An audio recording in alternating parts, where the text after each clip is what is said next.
In terms of the asteroid mining stuff, because then people say, well, I can see post-scarcity in energy, I can see post-scarcity in labour, but clearly you can't get post-scarcity in land. That's fair enough. We're not going to magically create more land. Although The Economist talked about fully automated luxury communism recently and said, well, once we start colonising space, it's post-scarcity in land, which I mean, it's correct. It's kind of mad. I mean, presumably the guy read my book. Well, that is similar to you, right? Except instead of land, it's resources. Yeah. So if you look at Ceres is the biggest asteroid in the NEA, near Earth asteroids. It's a planetoid. I mean, it has quadrillions of tons of iron.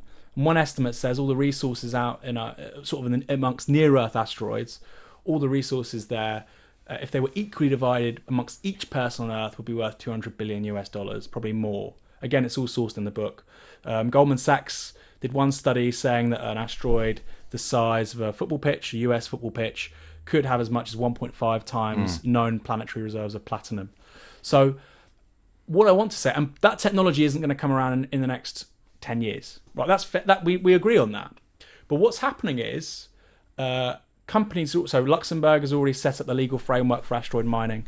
Companies are looking into the technologies to basically land on an asteroid and engage with finders keepers. So which is to say, it would be these asteroids or this wealth would be subject to private property relations. It doesn't matter if they can get it in 50 years or 500 years. The point is a tiny elite would benefit.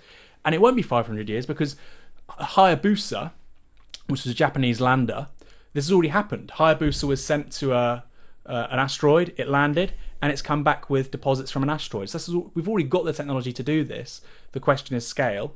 It sent another one recently, the Hayabusa 2, do the exact same thing. Would you like to know which country is sending a lander to Ceres, the most potentially abundant asteroid of all? Is it us? It's China. China. So clearly... Fair enough. Bigger population to share out there. People are engaging with these issues, right? And so I think it would be remiss of the left to just say, oh, this isn't a thing. It's clearly a thing. People are creating a framework of private property relations. There are active discussions amongst business saying about what should we have? It should be finders keepers. A senior US press officer, I can't remember maybe it was NASA, may have been somewhere else, earlier this year said that space is not a global commons, right? Because right now the Outer Space Treaty kind of says it is. Outer Space Treaty from 1967, I believe, kind of says it is. So there's some kind of legal ambiguity around could you mine in space? So, the left needs to be at those races. And I think ultimately it will happen. The question is when. But what we know for sure is in the next 10 to 20 years, the rights of access and property ownership will certainly be laid down, I think.